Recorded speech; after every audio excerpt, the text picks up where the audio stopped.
پاکستان میں واقع ایک ایسا شہر ہے جو کہ اس خطے کا ہی نہیں بلکہ اگر یہ کہا جائے کہ دنیا کے پہلے 3 قدیم ترین شہروں میں شامل ہے تو غلط نہ ہوگا۔ تاج الدین کی کتاب تاریخ پنجاب جو کہ 1868 میں لکھی گئی، اس میں یہ روایت درج ہے کہ طوفان نوح کے وقت بھی ملتان آباد تھا۔ جی، آپ کو پتہ لگ گیا ہوگا کہ ہم ذکر کر رہے ہیں پاکستان کے 5ویں بڑے اور صنعتی شہر ملتان کا، لیکن آج ہم آپ کو بتائیں گے ملتان کے متعلق کچھ ایسے تاریخی حقائق جو یقیناً آپ کے لیے حیرت و فخر کا باعث ہوں گے۔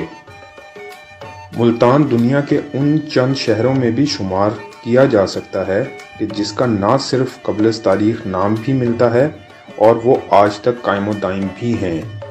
اگر یہ کہا جائے کہ یہ اعزاز دنیا میں صرف ملتان کو حاصل ہے تو بھی غلط نہ ہوگا۔ فقہ الحمدانی میں جو کہ 279 ہجری میں لکھی گئی تھی، ان الفاظ میں نقل کیا گیا ہے اور حدیث میں ہے کہ آدم ہند میں سرندیپ پہاڑ پر اتارے گئے، حوا جدہ میں، ابلیس میسان میں اور سانپ اصفہان میں۔ یاد رہے کہ ملتان کا سب سے پہلا نام میسان ہی تھا۔ آج ہم یہ سمجھتے ہیں کہ ملتان دریائے چناب کے کنارے آباد ایک شہر ہے، مگر آپ کو یہ جان کر حیرت ہوگی کہ ملتان شروع سے دریائے چناب کے گرد آباد نہ تھا، بلکہ یہ دریائے راوی کے ایک جزیرے پر مشتمل تھا جس کے گرد دریا دونوں اطراف سے بہتا تھا اور اس شہر کے دفاع کا باعث بنتا تھا۔ اسی لیے اس شہر کو فتح کرنا بہت مشکل تھا۔ یہی وجہ ہے کہ سکندر اعظم جب طاقت کے زوم میں آگے بڑھا تو اس کا جو حال ملتانیوں نے کیا، اس کا ذکر ہم آگے کریں گے۔ ہندوؤں کی سب سے پہلی مقدس اور دنیا کی اولین کتابوں میں سے ایک سمجھے جانے والی کتاب رگ وید بھی ملتان میں لکھی گئی۔ جغرافیائی لحاظ سے ملتان کا محل وقوع بھی بہت اہمیت کا حامل تھا کہ ایران، فارس، خراسان، روم، افغانستان، ہند و سندھ سے آنے والے تمام قافلوں اور حملہ آوروں کے راستے میں پڑتا تھا۔ یہی وجہ ہے کہ یہ شہر بہت زیادہ تباہ و برباد ہوا، یہاں بہت جنگیں لڑی گئیں۔ آج تک یہاں موجود ٹیلوں کے نیچے سے باقیات اور ہڈیاں ملتی ہیں۔ اس شہر کو اولیاء کا شہر کہا جاتا ہے کیونکہ یہاں کافی تعداد میں اولیاء اور صوفیاء کے مزارات ہیں۔ مشہور مزارات میں حضرت سیدنا یوسف شاہ گردیزی رحمۃ اللہ علیہ کا مزار شریف سر فہرست ہے۔ آپ کے بارے میں مشہور عالم اہل سنت حضرت عبدالحق محدث دہلوی نے اپنی کتاب اخبار الاخیار میں گواہی دی ہے کہ آپ وصال کے بعد بھی قبر شریف سے ہاتھ باہر نکال کر بیعت لیتے تھے اور ابھی تک وہ نشان باقی ہے جہاں سے دست مبارک قبر شریف سے باہر آتا تھا۔ دیگر مزارات میں حضرت شاہ شمس تبریز، حضرت بہاؤالدین ذکریہ، بی بی نیک دامن، حضرت شاہ رکن عالم، حضرت منشی غلام حسین شہید ملتانی، حضرت موسیٰ پاک شہید، حضرت سید احمد سعید کاظمی، حضرت حافظ محمد جمال، حضرت بابا پیراں غائب رحمۃ اللہ علیہ اور بہت سے اولیاء کرام کے مزارات یہاں پر ہیں۔ ملتان شہر کی قدامت کی نشانی قلعہ کوہنہ ملتان ہی ہے۔ ملتان کا یہ منہدم قلعہ شہر کے تاریخی، مذہبی، روحانی اور ثقافتی شکوہ کی بھی علامت ہے۔ ملتان کا مرکزی شہر اور قلعہ ایک اونچے ٹیلے پر واقع ہے جس کے نیچے صدیوں نہیں بلکہ قرنوں کی خاک اور راکھ ہے۔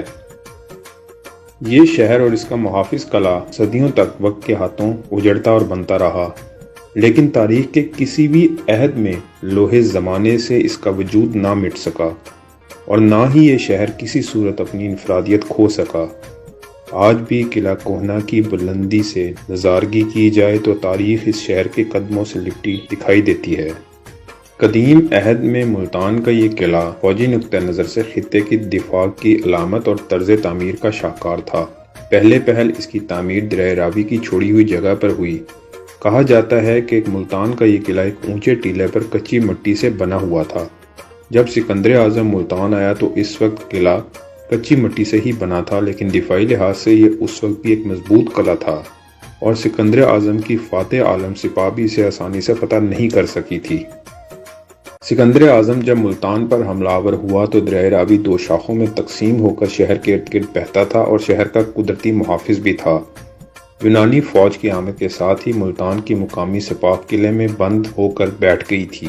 سکندر نے قلعے کا محاصرہ کیا تو ملتانی سپاہ نے تیروں کی بارش کر دی جس سے یونانی لشکر کو پیچھے ہٹنا پڑ گیا۔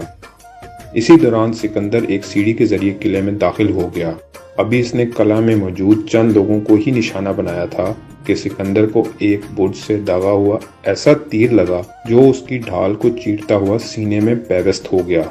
اپنے بادشاہ کو زخمی دیکھ کر مقدونی سپاہیوں کا جذبہ جنون میں بدل گیا اور ملتان کی سرزمین پر وہ کچھ تو خون ہوا کہ خدا کی پناہ۔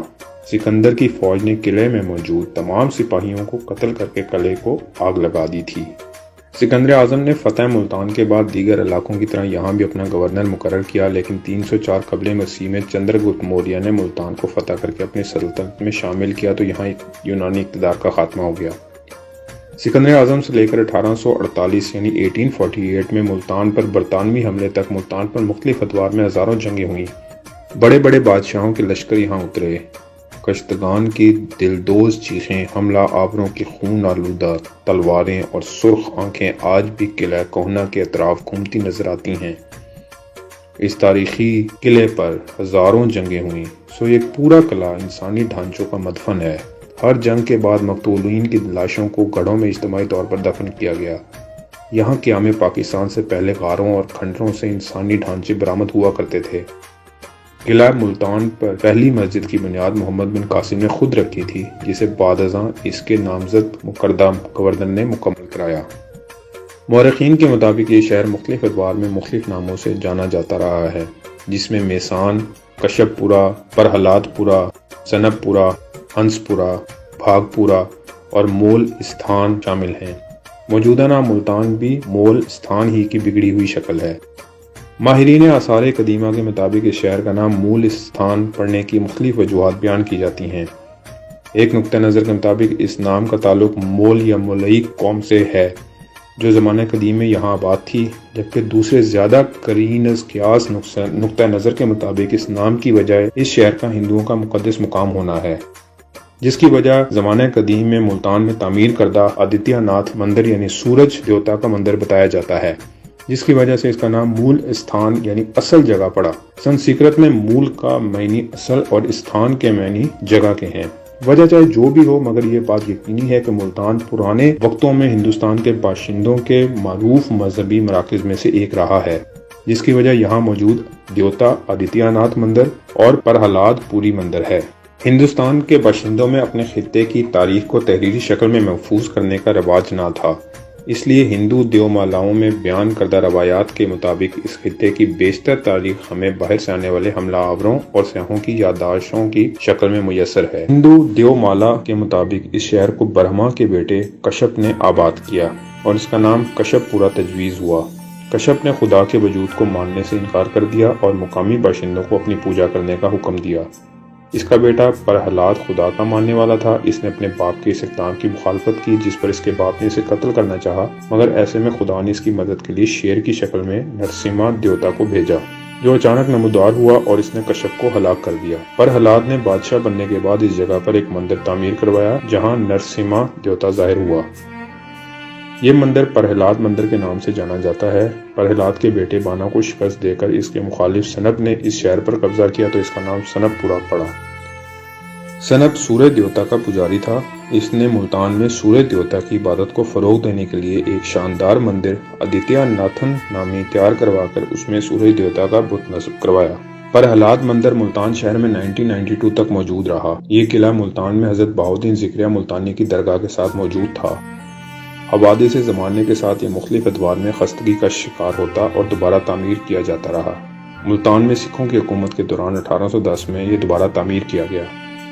تاریخ دانوں کے مطابق ملتان کے ہندو گورنر دیوان مول راج کے خلاف برطانوی حملے کے دوران انگریز فوج کی جانب سے پھینکے گئے ایک بم سے یہاں پر موجود عمارات اور اس مندر کو کافی نقصان پہنچا تھا۔ 1992 میں انڈیا میں ہندو انتہا پسندوں کے ہاتھوں بابری مسجد کی شہادت کے خلاف ہونے والے مظاہروں کے دوران مشتعل ہجوم نے اس مندر کی تاریخی عمارت کو زمین بوس کر دیا۔ اب اس جگہ پر اس مندر کا بچ رہنے والا ملبہ ہی اس کی نشانی کے طور پر موجود ہے۔ سورج کی پوجا کا مذہب قدیم دور میں دنیا کے کئی حصوں میں موجود رہا ہے، بلکہ ماہرین مذہب کے نزدیک دنیا کے قدیم دیوتاؤں میں سورج کی پوجا سب سے زیادہ کی جاتی رہی ہے۔ ملتان میں تعمیر کردہ آدتیہ مندر اور اس میں موجود سورج دیوتا کا بت اسی قدیم مذہبی روایت کا مظہر تھا۔